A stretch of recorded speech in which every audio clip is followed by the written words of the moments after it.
So how many are online now?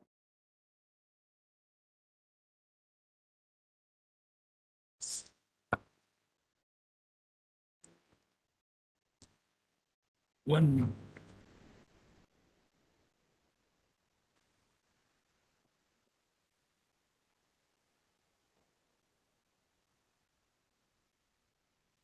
on YouTube 15, it's increasing.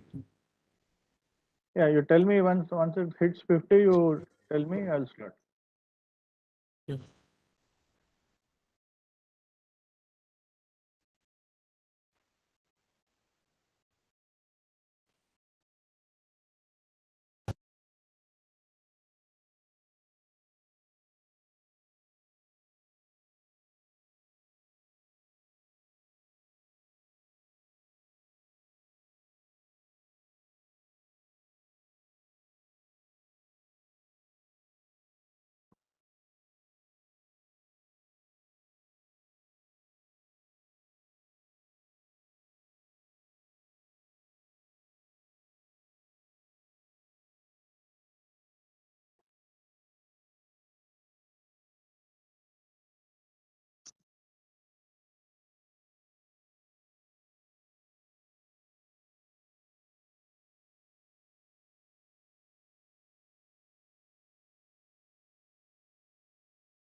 So on YouTube, approx 26, and on webpage 8. Hi, hello. It's fine.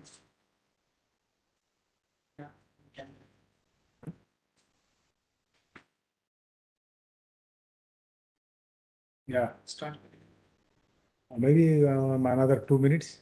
Okay, So we'll start at 16:04. okay.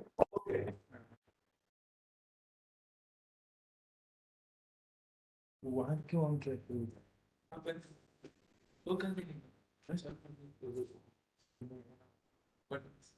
ऐसे हो रहा हूँ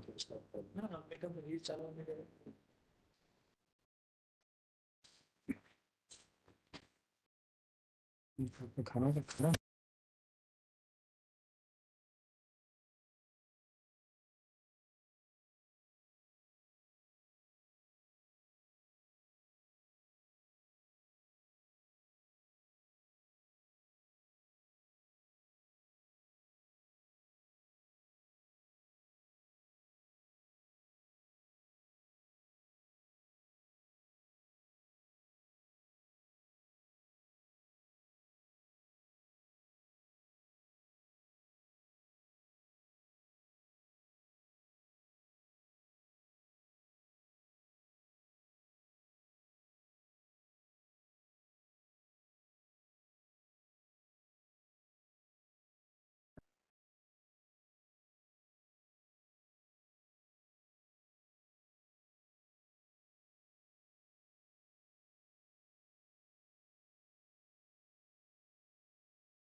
Okay, shall I start?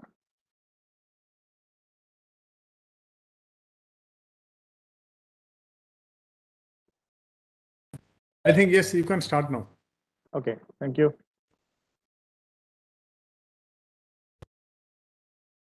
Good afternoon, students. So now we come to the eighth lecture on publication ethics. So in the last lecture, I have talked about certain publication misconduct, and I stressed on the issue of conflict of interest. And I have shown you how there can be a conflict of interest with authors, with reviewers, with editors, and sometimes even publishers. And I also told you about something called undeclared conflict of interest, wherein the authors do not declare any conflict of interest when they submit the manuscripts, and it gets noticed only after the publication of the manuscript that there could be a certain conflict of interest uh, involving the authors or one of the authors, and uh, and this usually is found either by the reviewers or sometimes by the readers of the published article. And I also showed you how the COPE guidelines underline this conflict of interest and also steps on how to deal with this conflict of various conflicts of interest. So today we'll be talking about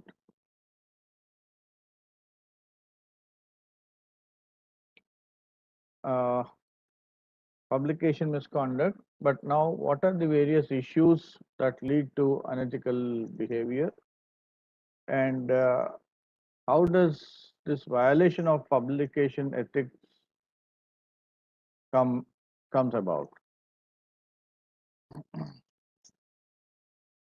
So whenever a scientific misconduct which takes place during the reporting of the results or presenting of the research results, then it is called a publication misconduct.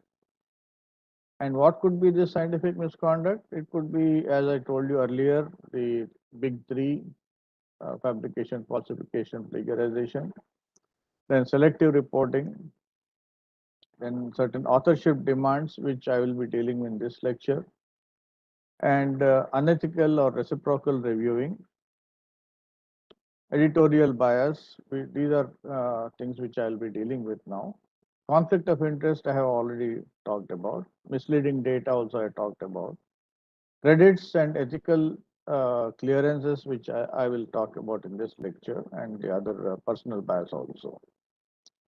And it is observed that most of these misconducts can be prevented if all the stakeholders involved, that is authors, reviewers, editors, they follow proper code of conduct or follow the specific guidelines which are laid down by different bodies, as well as follow proper guidelines in their individual laboratories.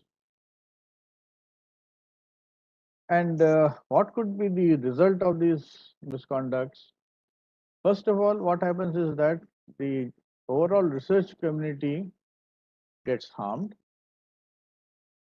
and in this way, it causes a loss of trust in journals and the research. It can damage a lot of careers, and sometimes very innocent collaborators, like those innocent bystanders in a shooting match or something like that, they get affected, and their careers also get affected for no fault of their own. Then this also damages the reputation of the institute to which the authors belong. And then the general evidence base, that is, whole data which has been collected and all those things, this gets corrupted. And finally, there's a waste of time, effort, and funds for everyone, not only for the author who has spent time and effort, probably in unethical manner, but also the time and effort of the journals involved, and how much effort the reviewers put in is a wastage of reviewers' time, and finally, it's a wastage of the reader's time also. Then, when you are concerned with medical research involving human beings, these unethical research practices can actually harm the participants directly. And then, concerning the general public, you can see that whenever certain policy decisions are taken on such fraud papers, that all comes to naught, because all that policy is based on some paper which is not true at all. And in thereby, it will also misdirect future research and funding. Okay. So, who are the people who commit misconducts, and what way do they do this? So, first it starts with the authors and researchers. And what are the types of misconduct? Some of them I have already told you: unethical research, fabrication, falsification, and there's something called image manipulation, which I did not touch much in my earlier lectures. So this image manipulation refers to mm, mostly biological and medical papers where they show images of cells and things like that, and certain manipulations involving these microscope images, TEM images, and things like that. And that is also done in a highly sophisticated manner that ordinary people or ordinary readers may not even notice that. Then selective reporting, I talked about how people like to publish only good data and try to push under the carpet all the negative parts of their research. Redundant publications, I talked about duplicate publications, salami slicing, selective data misrepresentation, things like that. Then inappropriate authorship. I'll be dealing with this in either in this lecture or the next lecture. So there's something called gift and host authorships. Uh, Maybe I will deal with this later. This undeclared conflicts of interest I have already talked about. Then there's something called manipulated referee addresses. I'll be talking about this immediately, very soon. So this is a very, very bad practice, rather I would say an appalling practice, which is done by certain authors sometimes. And I'll tell you what it involves. Then coming to the editors, editors are also scientists, as I told you, and they are also not immune to committing scientific misconduct. And so they also might commit uh, scientific misconduct. And how do they do this? Bias in selection of manuscripts. See, there's a very general tendency, belief in all third world countries that journals which are published by the Western world, they give a stepmotherly treatment for manuscripts which emanate from the third world countries. Partly it is true, partly it may not be true, but sometimes you might find that there are more people talking about this bias than the others. So there could be certain biases in selection of manuscripts by the editors. And preferential treatment for friends or colleagues. What does this mean?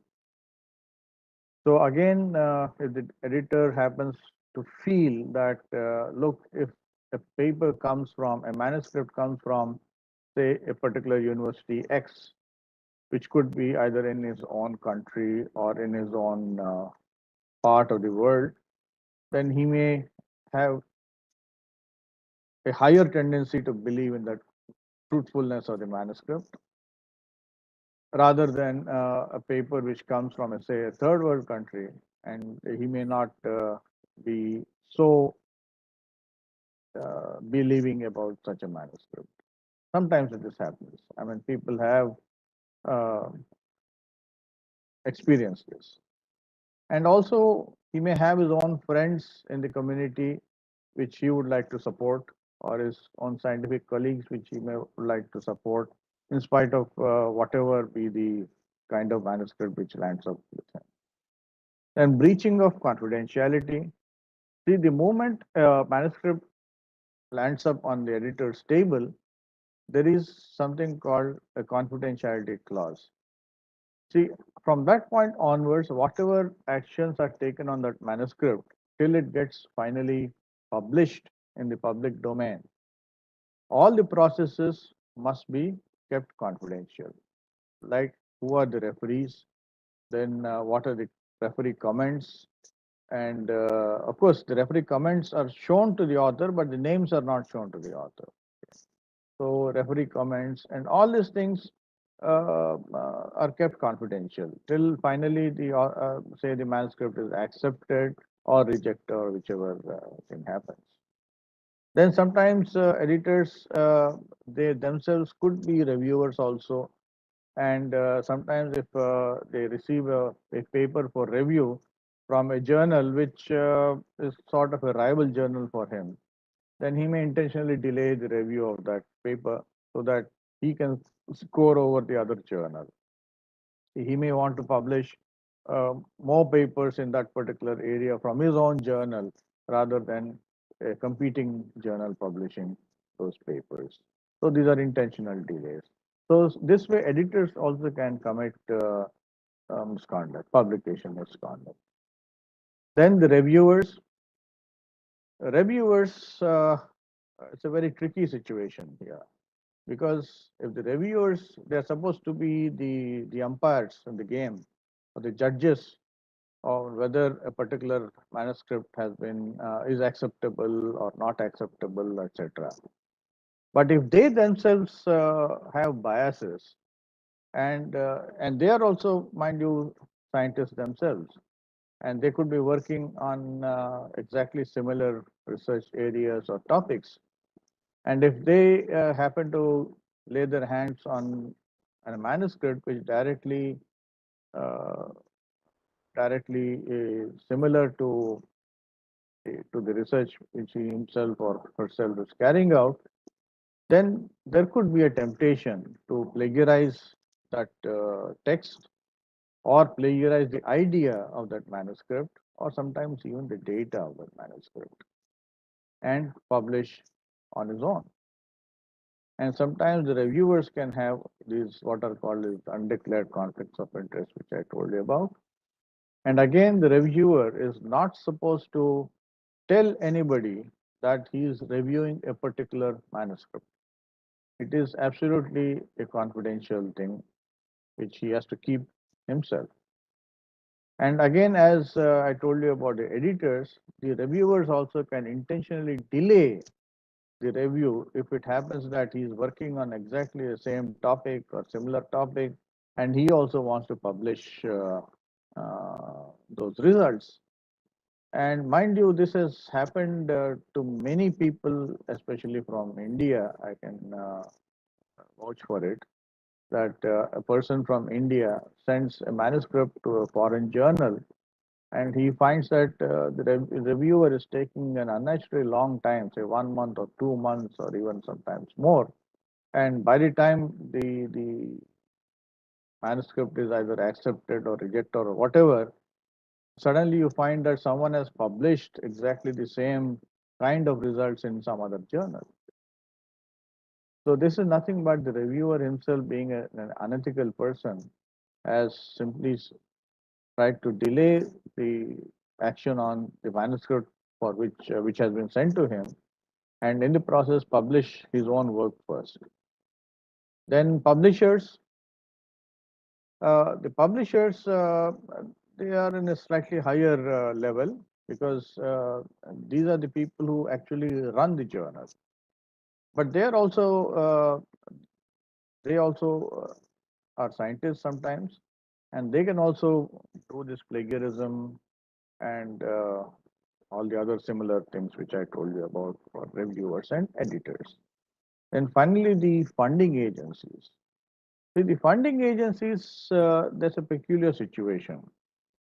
See, if it happens that there are certain results which have come out of a study funded by some funding agency, which are not in line with their normal thinking or their beliefs, etc. They have some negative results to their belief. They would like that those results be suppressed because they are inconvenient for that funding agency.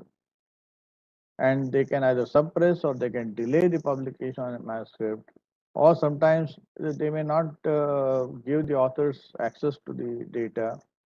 And because in some of the countries, the funding agencies, they own even the research work which you actually perform. And then they try to color the presentation of the results, and also again not disclosing their involvement properly. So these are all the people who actually can commit misconduct at the publication stage itself. So now I move on to case of what I talked about in my previous slides about manipulated peer review. So what do you mean by this manipulated peer review? This is a very appalling scientific misconduct. Even actually, I also never knew that such a thing can happen. So I'll tell you what happens actually. So some co-editor of some journal, he writes, recently as a co-editor, I received a manuscript submitted for publication.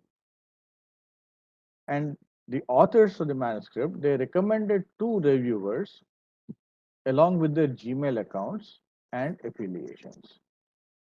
Now, what do you mean by that? You may ask, why should the authors recommend reviewer names?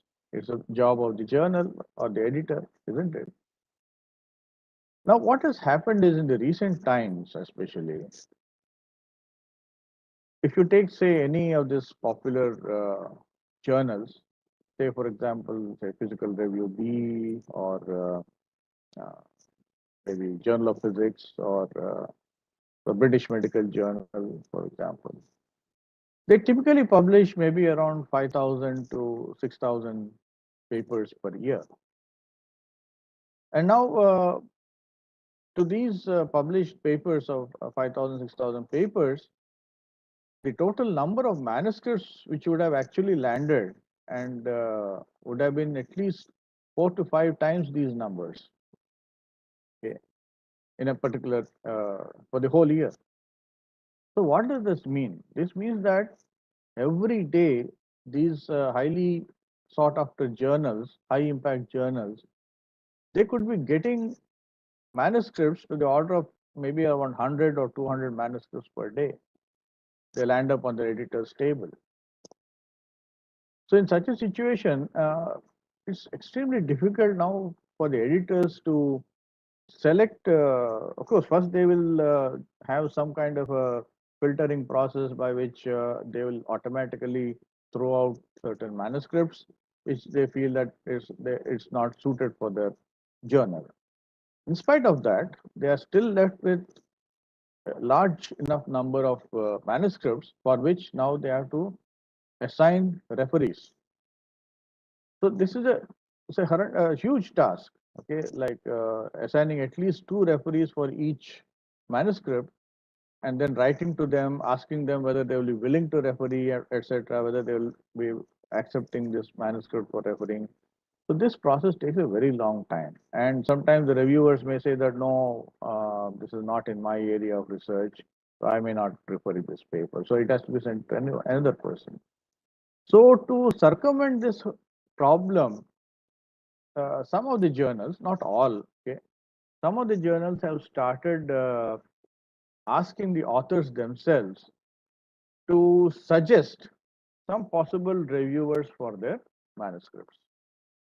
Okay, so when you submit a manuscript, you're asked to submit a list of some 4 or 5 names which could be taken as reviewer. It's not essential for the journal to accept, to take any of those suggestions. But as I said, because of this pressure, they may be willing to take some suggestions, all in good faith, of course, right? So they believe the authors are suggesting in good faith, and they will also take those names in good faith. So the authors typically are asked to submit at least 4 to 5 names of possible referees for their manuscript. So like that, this co-editor came across one manuscript where the author recommended the names of 2 reviewers along with their Gmail accounts and some affiliations. Then the co-editor had some suspicion or whatever, and he was curious to know about the affiliation of one of those 2 reviewers. So nowadays it's possible to look up anyone on the internet. So he looked up this reviewer one or whatever you call him, and he actually discovered from the internet that he had a different email address than that was provided by the author along with the manuscript. And for the second recommended author recommended reviewer, he also looked up the current email address, and he used the one which he found instead of the Gmail address that was provided by the author. So what happened? The reviewer one responded with a comment that the title of the manuscript looked very similar to a manuscript review that he has been asked to confirm for some other journal, say Journal 1. And moreover, the reviewer asked this co-editor to contact the editor of Journal 1, which he did. And after contacting that editor of Journal 1, the co-editor discovered that the author had actually provided fake email accounts for the recommended reviewer names. So the reviewer names were correct, but the email accounts which they provided for under each reviewer were fake. Now, why do you think has become a problem? See, now in the olden days there was no email, so the manuscripts used to be sent to referees by post. It used to take a very long time, months sometimes. They used to send a manuscript by post to the address. Okay, but nowadays no one does that, and all the manuscripts are sent to the reviewers by email. So that's what was done here. So what happened? It turns out that the editor of the first journal became very suspicious of the reviews when he received a review within hours of the request. So the editor sends a request, and within 1 or 2 hours, he gets a review of the manuscript. This usually does not happen. See, I also get a lot of manuscripts for reviewing. When I just simply put them aside and probably look at it after 1 week or 10 days, or maybe even on the last day itself. But he got a reply within 1 hour of or 2 hours of sending the request for review. So then he discovered that the other editor discovered that the email addresses provided were actually bogus.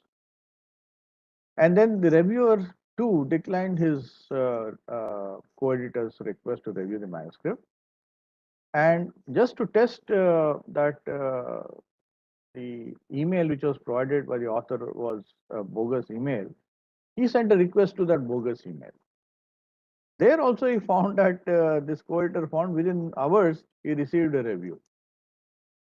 But then when he actually called the reviewer too, okay, because he could search his name from the internet, he got his number from the internet, he called him, and he found that he has not provided any review at all. And the reviewer also was very concerned that someone was impersonating his name and using some other Gmail account under his name. Okay. So the COPE forum agreed that this case was brought about by the failure of the journal processes and the peer review system. Failure, why? Because of sheer pressure, the journal goes and recommends. Unfortunately, in this case, both the names which were suggested by the author himself or herself. So a good practice is always first to check whether the names, addresses, and email contacts of the reviewers are correct or not. Okay, especially when they are recommended by the authors. And usually nowadays, most of the reviewers, they never give Gmail addresses because the Gmail address is considered a personal address. Usually the institutional addresses are given by reviewers. And so the editors should never use only that preferred reviewer who has been recommended by the author. Okay. So the forum also recognizes the fact that finding reviewers can be difficult and time consuming, and this peer review system can be very hard. But certain simple checks can avoid these situations in the future. Okay. And the forum agreed that the publisher should take some responsibility as it is their duty to support their editors. And so the office, editorial office clearly needs some guidance and certain step-by-step procedures in this. And then the other hand, we have this person, the author, who's trying to defraud the whole system. And the advice was to continue to try and contact the authors and the author's institution and inform them of the situation, explaining this author's unethical and sometimes probably it's criminal because they are impersonating someone else. And the author also should be told that if there's no response received, and even the previous paper which they have published will be retracted. Okay. Or of course, one can also review the paper by using some other reviewers picked up by the editor. And in the second case, what happened was there was a manuscript which was flagged to the editor as having received some reviewer reports indicating very high interest. So what was the issue here? It looked as if that the reviewers were taking some undue interest in this manuscript. So what happened was the manuscript had been through one round of review, revision, and re-review, and all the three reviewers were advising that the manuscript should be accepted without any further revision. Now, the editor, what he tried to do was he tried to check who are these three reviewers, and then he found, the editor found that none of these three reviewers had any publication record. And it was found that all the three reviewers were found to have been suggested by the authors. And the institution names were given for the suggested authors, but the supplied email addresses were all with webmail services. And the reviewers were found not to exist at all. So the associate editor of the journal, he invites the author. The author suggested reviewers, and two of their own reviewers, the editor's reviewers, and none of them have replied to this invitation. So it was determined that the reviewer suggestions, the names were fake, and a previous publication by the same authors with the same reviewers was also identified, and the recommendations were that all of the authors were contacted to ask if they could supply more details on the suggested reviewers, but they simply did not respond. Of course, they cannot respond because they're all fake. And they also attempted to find a contact at the author's institution. So the reviewers, you see, the editors, how much to what length they go uh, um, to find out before condemning a manuscript or an author. So they tried to contact the author's institution, and they found that that particular institution does not have any research ethics committee, or it doesn't have any member or contacts in the university administration, etc. And they also found that the vice principal of the university or vice chancellor or whatever of the university was identified, but he himself was an author on the manuscript. So you see all this, what is called a ghotala. Okay. So we are now seeking guidance on the best course of action with regard to both the unpublished and published manuscripts from these authors. Okay. And the current intention of the editor is to reject the manuscript under review, and also it issue a retraction of the earlier published article. Okay. So the summary is that the author has been creating false email accounts for suggested reviewers, which are going to totally unknown individuals who are providing reviews under false pretenses and giving inaccurate information as to their identity and affiliation.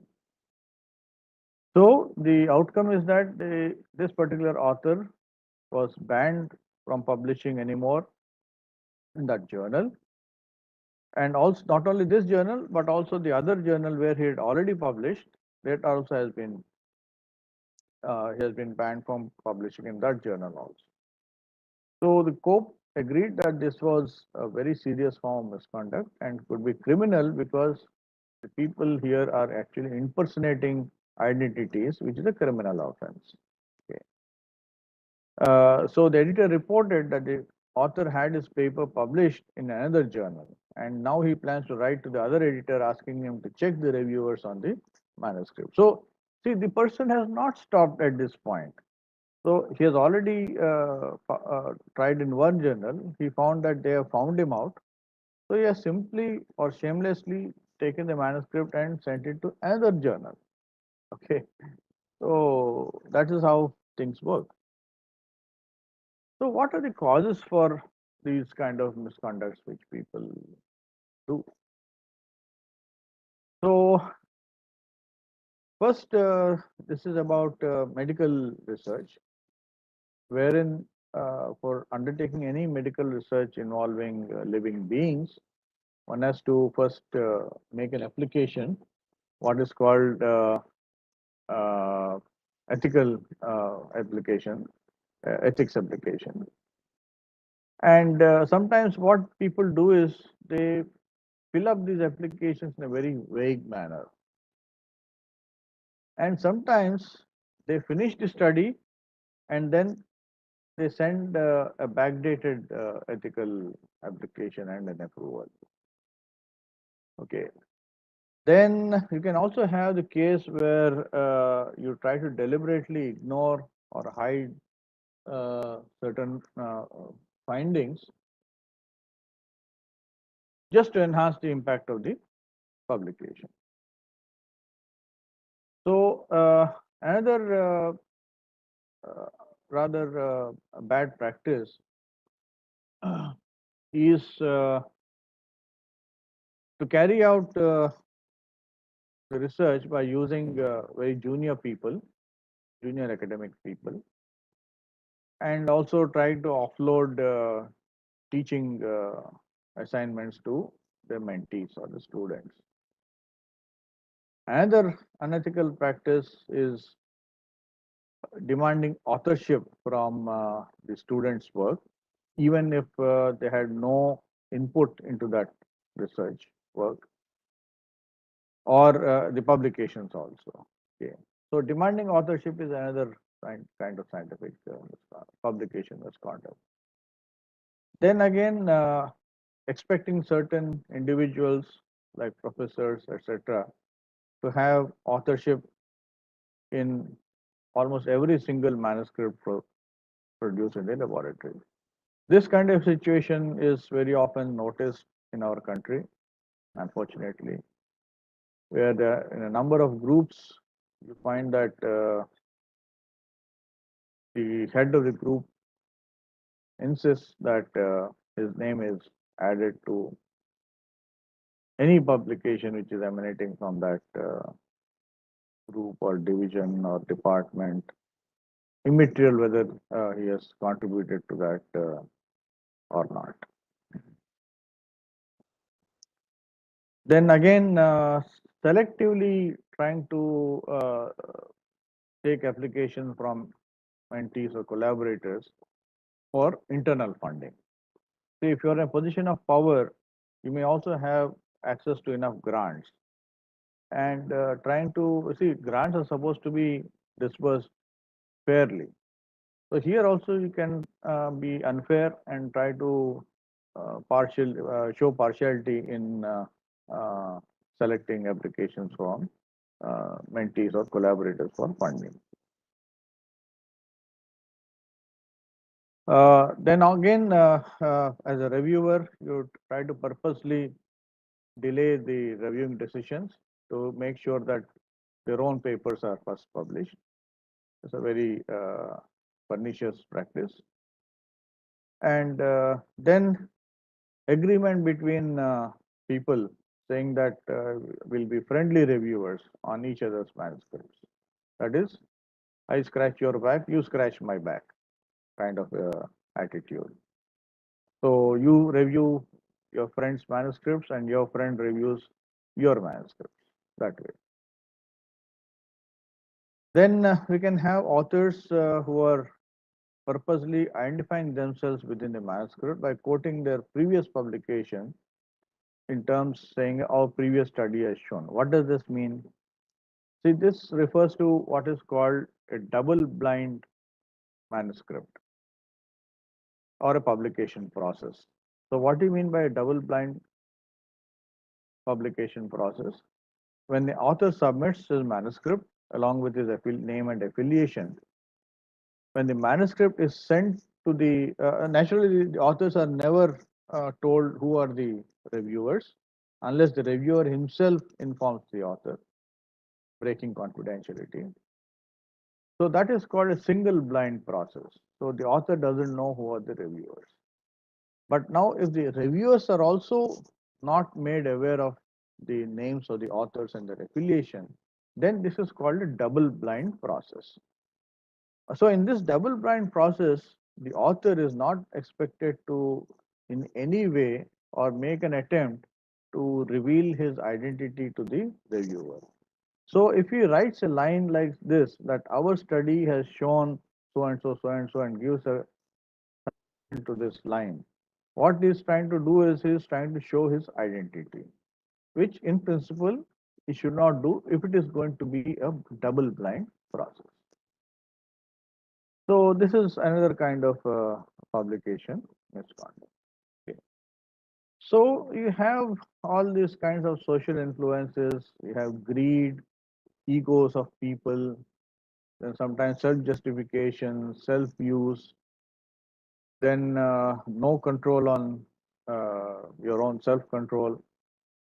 Then what is called a slippery slope effect. So once you start doing these misconducts, you go down this slippery slope and go on amplifying and doing these misconducts. And several such time pressure, etc.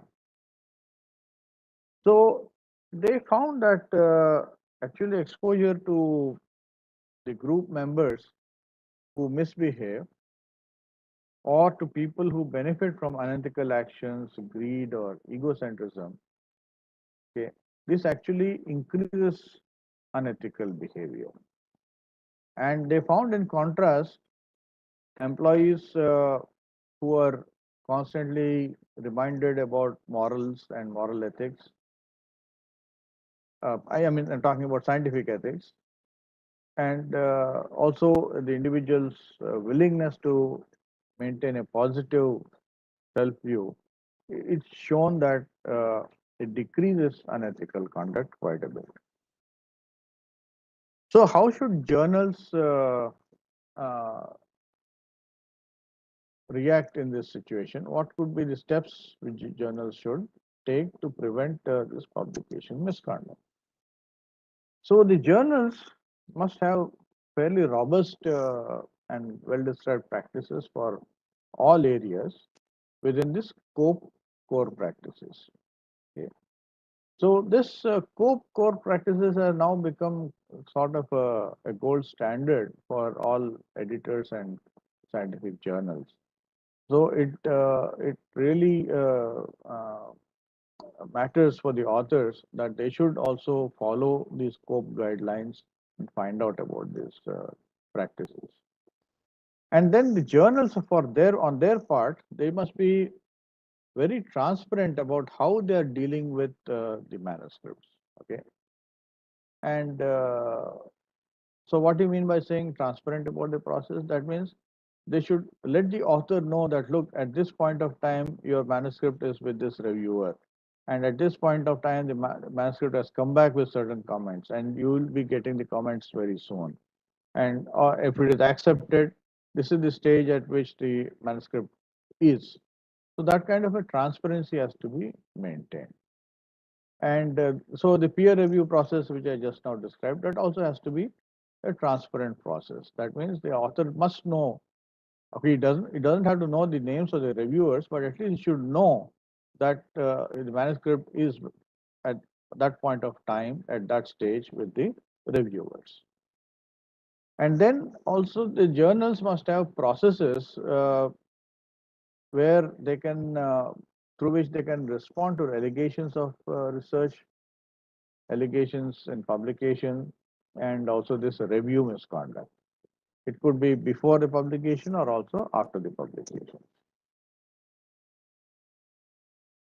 Then the journals must lay down what are called the uh, definitions of conflicts of interest for their journals, and which should be disclosed by all authors, reviewers, editors, etc. And then requirements of data availability. What do you mean by requirement for data availability? See, in earlier days, whenever you sent manuscripts with graphs or data were usually in form of graphs, the journals, there was no way of finding out the data, the actual data behind the graphs. But nowadays, everything is electronic, so we have huge amounts of data which is available behind each and every graph which you submit to the journal. So now journals insist that you make a declaration that either you deposit that particular data pertaining to the manuscript with a data repository of the journal itself, or issue a statement saying that if any reader wishes to look at the data with a reasonable request to look at the data, and that data would be made available to the readers. So this commitment has to be now made by all the authors. Then, so use of this reporting guidelines, registration of clinical trials for medical research papers, they should all be clear in their guidelines. And so ethical conduct of research, how it should be done, etc. The journals must be very clear about it and publish those guidelines. Then copyright, what is meant by copyright licenses, publishing licenses, what they mean, that should be made clear to the author. And then there's something called author fees. What do you mean by this author or reader fees? On the part of the author, nowadays we have what are called publication charges.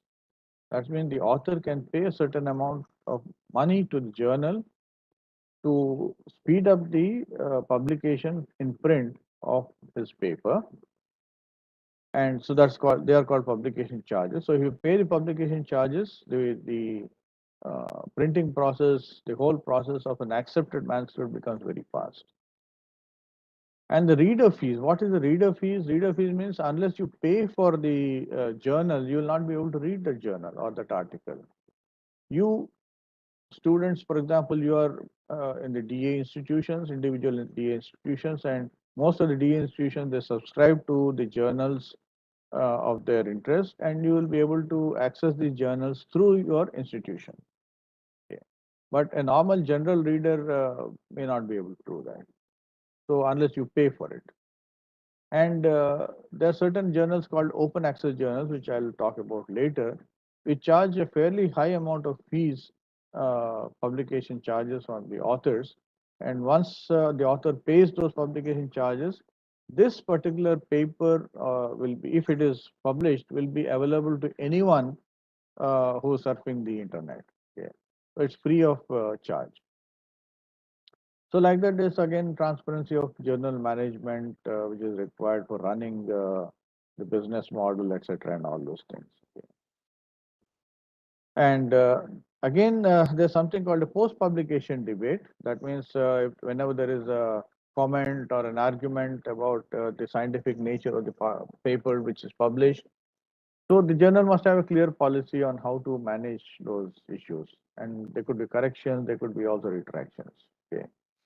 And then also there could be complaints against the journal, its editor, saying that editorial bias is there. You might feel the editor is biased, so you can write to the journal saying that editor is biased. So this kind of things can happen, and the journal must have a process in place to deal with these issues. And violation of public ethics, so any activity that might vitiate the publication process can be termed as a violation of publication ethics. Okay. So there was this one publication uh, which appeared in 2015, which they made a study. They found that the authors, a set of authors, submitted the same manuscript to 3 journals. So it's called multiple submission. Okay. And I already gave an example of how one author submitted simultaneously to 2 different journals. So in this case, it was 3 different journals. And they simply copied, they plagiarized text and things like that and pasted them in their papers. Okay. And again, to avoid delay in getting publications, they indulge in this multiple submissions to different journals at the same time. Okay. So what happens if the very first journal which accepts the publication, if they accept it, they'll withdraw the other submitted manuscript as it's giving some vague reasons. Okay. So the net result is when an author submits a manuscript to a journal, he has to declare that the manuscript is currently not under consideration for publication elsewhere. But many people don't bother about this. Then also this unrelated or inappropriate affiliations that cannot be verified. So authors must give the affiliation where the research was carried out. That means it is impossible to publish a manuscript without a proper author or an address. So an author has to own that research work, be responsible for that research work, without which it cannot be accepted for even consideration for publication. Okay. And sometimes when the authors fail to submit evidence of ethics committee's permissions, it is difficult to decide whether any violation of ethics was actually involved. And how often this kind of a publication misconduct take place. It's a very difficult thing to judge, and some studies have been made. Like, for example, this PubMed, which is another society, it found that the retractions in a given period of time were about 0.02%.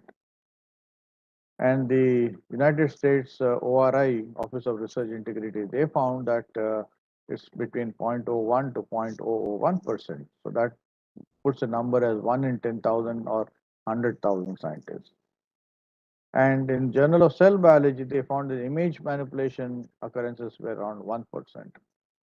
And the FDA audit, it showed that there was a 2% misconduct. But see, these numbers are, I mean, they have come about in a very difficult manner. Okay, it's not clear how this particular numbers were actually uh, arrived at. So in reality, the actual numbers could be much more than these numbers. So as I said, they can be really precise how often this misconduct occurs. But this person, Daniel Fanelli, who's one of the graphs I had shown earlier in earlier lectures, he suggests that about 2% of researchers may actually commit fabrication or falsification. Okay. So there's a very interesting statement made by Frank Wells and his colleague in their article. Human nature is flawed, and the temptation to cheat, fabricate, falsify, or plagiarize, coupled with degrees of arrogance and greed, will indeed always remain with us. The temptation will, from time to time, fail to be resisted. The research community needs mechanisms that will minimize the occurrence of research misconduct and also mechanisms to deal with it responsibly and expeditiously when it occurs. Very interesting statement.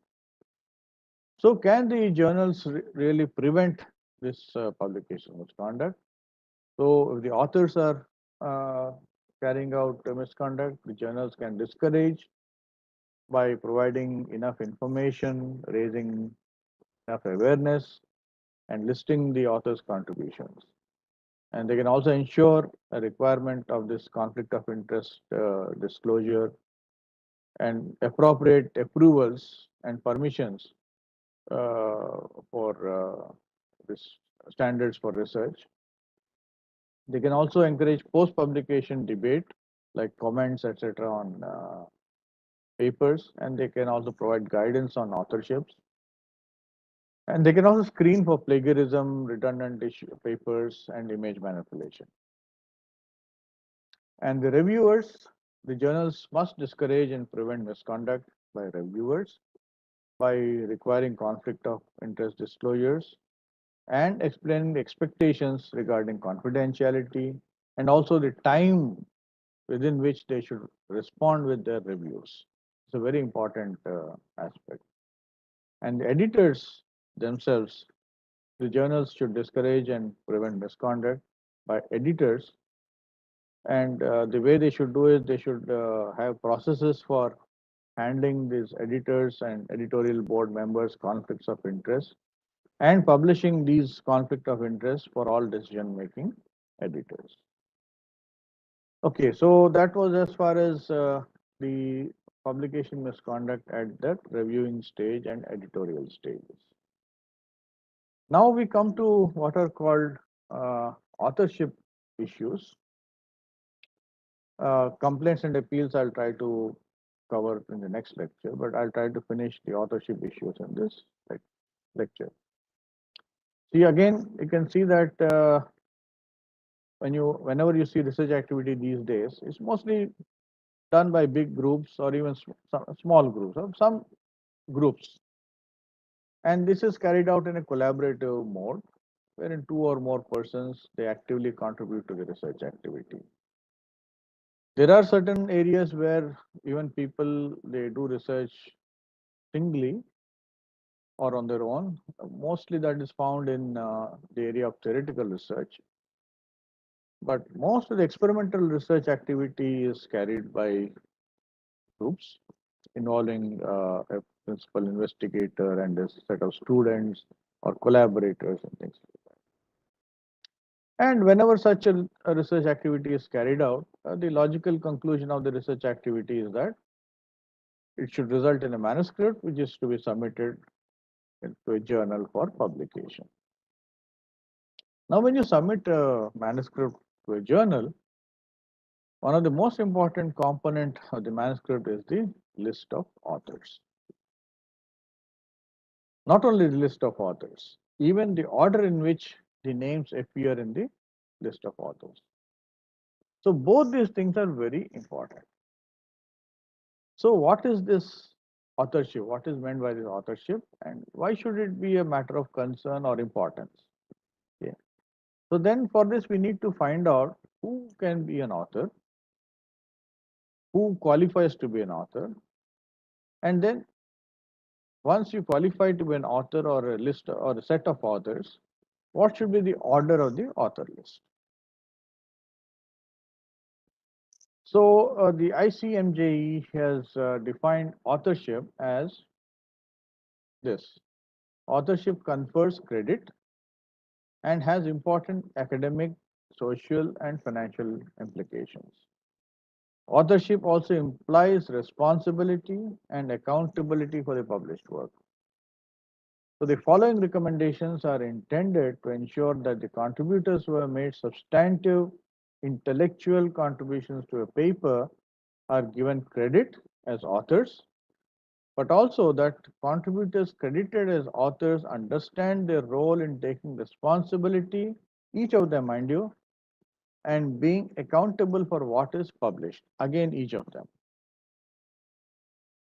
So let's see what this ICMJE has defined or what are the criteria for someone to become an author. The first criteria is that the person must have substantial contributions to a particular research work. So that means each of these authors who are there in a published paper would have contributed substantially to that particular research work. Then the author must also be involved in the drafting of the paper or the manuscript and a critical revision for important intellectual content. Author must be also responsible for the final approval of the version which is to be published. and there has to be an agreement that everyone is accountable. I mean, the authors, set of authors, must be accountable for all aspects of the research work carried out. So, if the person uh, satisfies these criteria, then he may be termed as an author.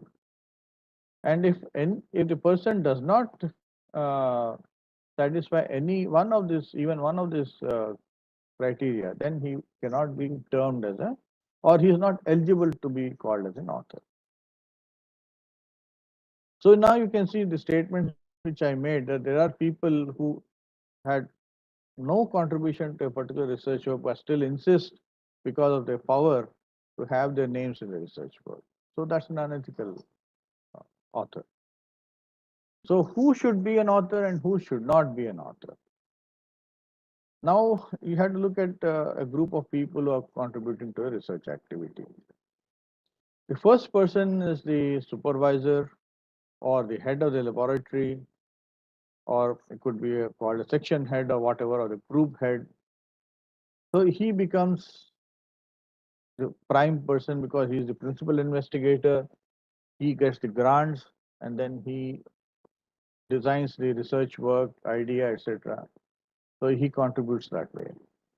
And he's also involved in the writing up of the manuscript, analysis, everything he is involved in. So he becomes automatically eligible for an author. He should be an author. Now, when the research concerns a thesis work of a research scholar, could be a junior scholar or a senior scholar in the lab, then naturally he has to own that research work. Okay. So he will become an author. Now, a particular lab can also have a postdoc. That means a person who has already finished a doctoral research and is now working on some advanced research problems. Now, these postdocs may or may not be involved in a particular research activity. So, if they are contributing to that particular activity, then of course they can become authors. But if they are not contributing, then they should not become authors. Then in many of the labs, you have a certain category of people who are called research staff, technicians, or assistants.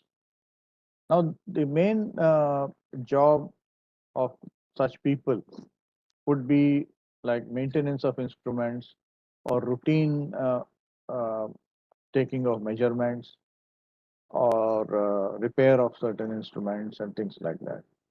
So they are not involved intellectually in that particular research problem which is being conducted in that lab.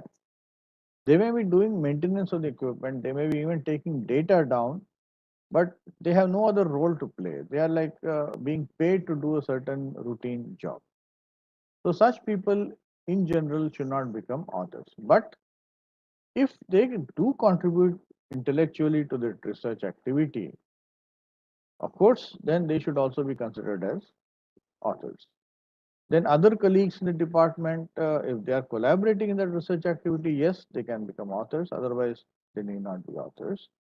Similarly, colleagues from other institutes, if they are collaborators in that activity, it's fine. Otherwise, not. Then, of course, you have the overall head of that particular group or institution or whatever. So it's called the big boss. Usually, he becomes the author, one of the author. Sometimes he may not find his name, but normally his name will be always there. So by going by these criteria, this looks it's a very straightforward question: who should be an author and who should not be an author. But unfortunately, in reality, it is not so simple. And there are several issues which come up when you start talking about who should be authors and who should not be authors. And this is not uncommon to see uh, these issues cropping up in individual research uh, labs. And sometimes these issues can actually threaten the scientific integrity of the research work. And what are the most common issues which people face? Who should be named as an author and a contributor, and who should not be? Then, what should be the order of the authorship? whose name should come first, whose name should come next, etc. See here, the first author has a particular significance because everyone would like to be the first author of a paper. Why? Because a paper having several authors, usually when it is cited by someone else later, normally in the text you find that so and so et al. Okay, some name, say Sharma et al. So it's only the first name which is given, and then the rest of the authors go into that et al. And all. So that work gets identified by that first name. So that is why you have this fight for the first authorship. Okay. And then, of course, the subsequent order also, who should be the next, who should be the person after that, etc. And then the expectations from the contributors to that research activity. See, each individual has his own expectation, which may not be in line with the expectation of the principal investigator. But still, they may have certain expectations and they feel that they should be the first author or something like that.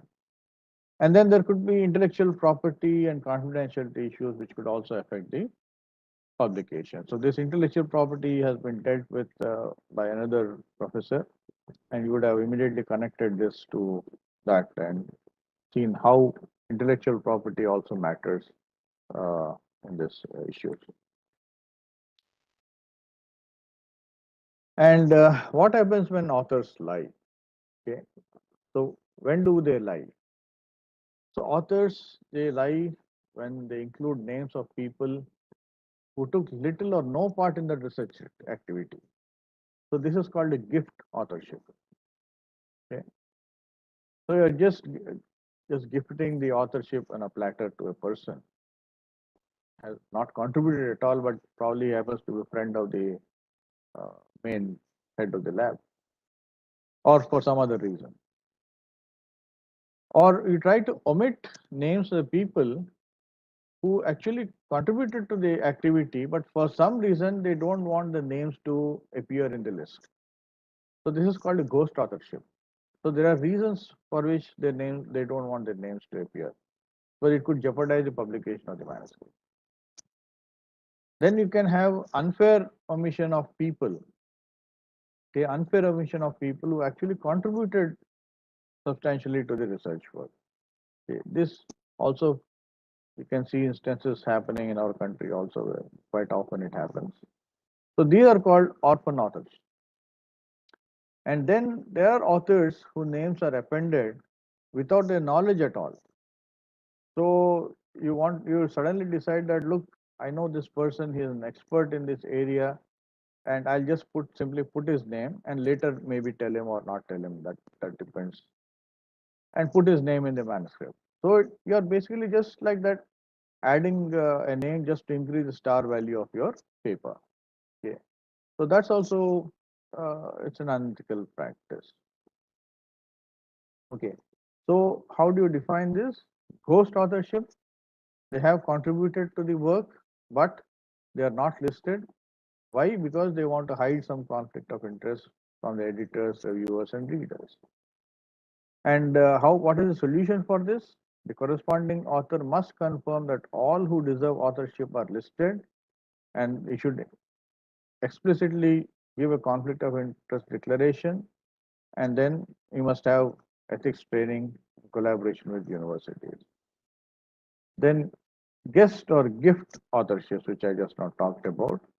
So they are individuals who are given this credit, authorship credit, even though they have not contributed in any substantive way to the research, but they're just added to the list by virtue of their stature in the organization. So they're big bosses. So here the journals require each author have a transparent, identified, and legitimate role in the research.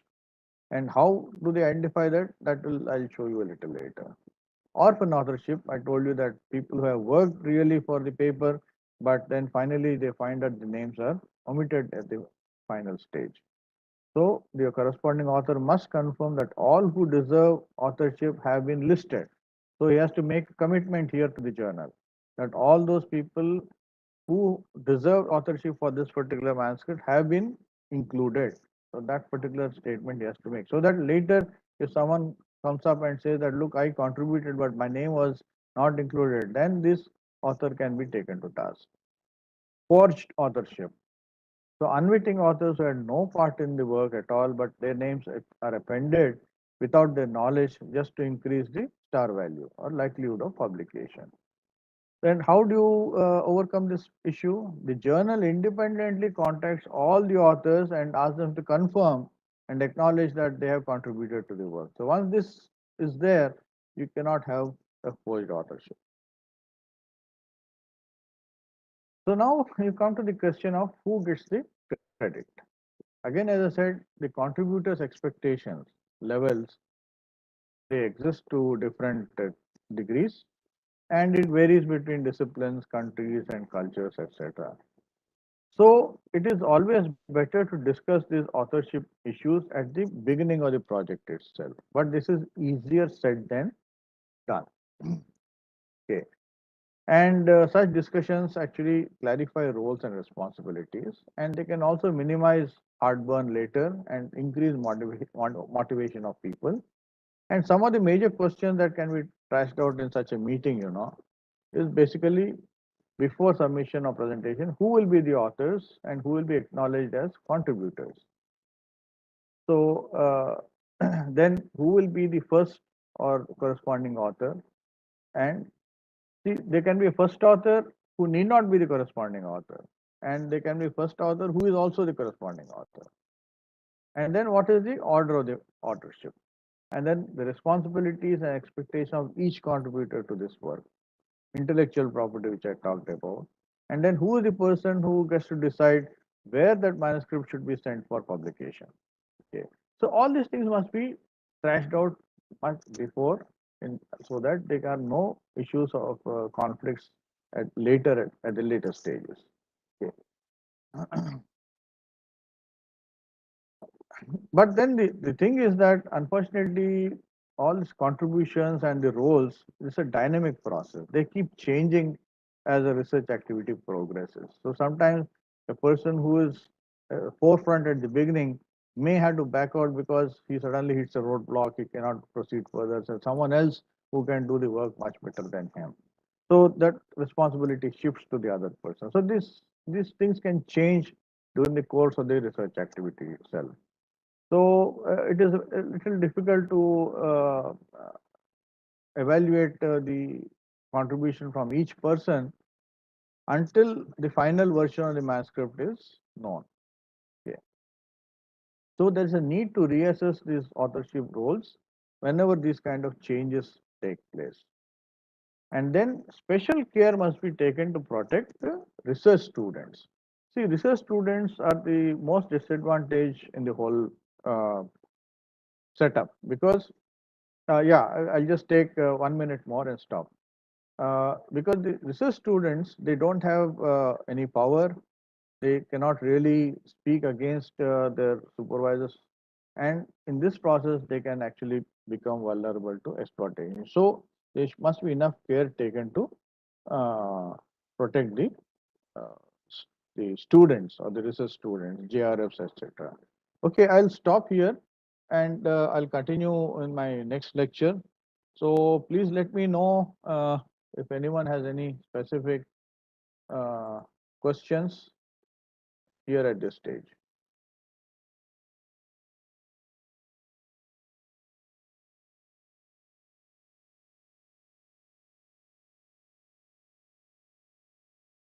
Any questions, please?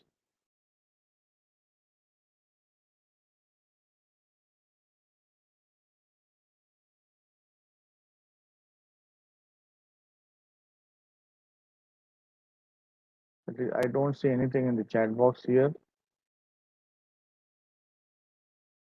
Anyone else would like to ask anything?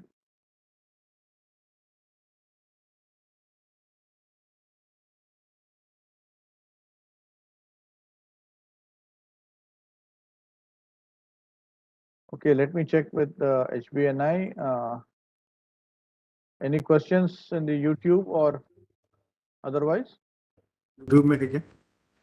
So what's the difference? Yeah. That is one question in YouTube. Yeah. Sir, what is difference between ghost author and orphan author? Both are omitted after Yes. contribution also. Yes. Yeah, it's a good question. See, the ghost author whose contribution is there, but his name doesn't appear. What? Why? Because it so happens that the ghost author, he is a person who may be having actually a conflict of interest in this particular research activity. And he knows that if his name appears in the research, in the manuscript or the paper, there could be questions raised by others saying that, look, you have a conflict of interest, how can you be an author? So to circumvent that, what that fellow does is he will not put his name, but still contribute to the work. Okay, he will not put his name because he has an interest in that. He will contribute, but then he will suppress his name intentionally.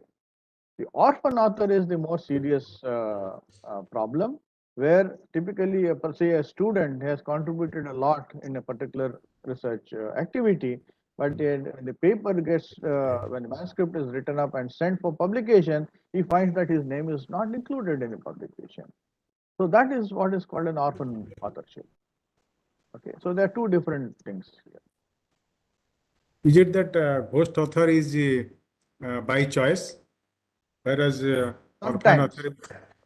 Sometimes a ghost author is by choice because the research head may feel that the contribution of this person would be useful for the research work because of his expertise, a particular expertise, and things like that. But then he doesn't want to show that he has a conflict of interest.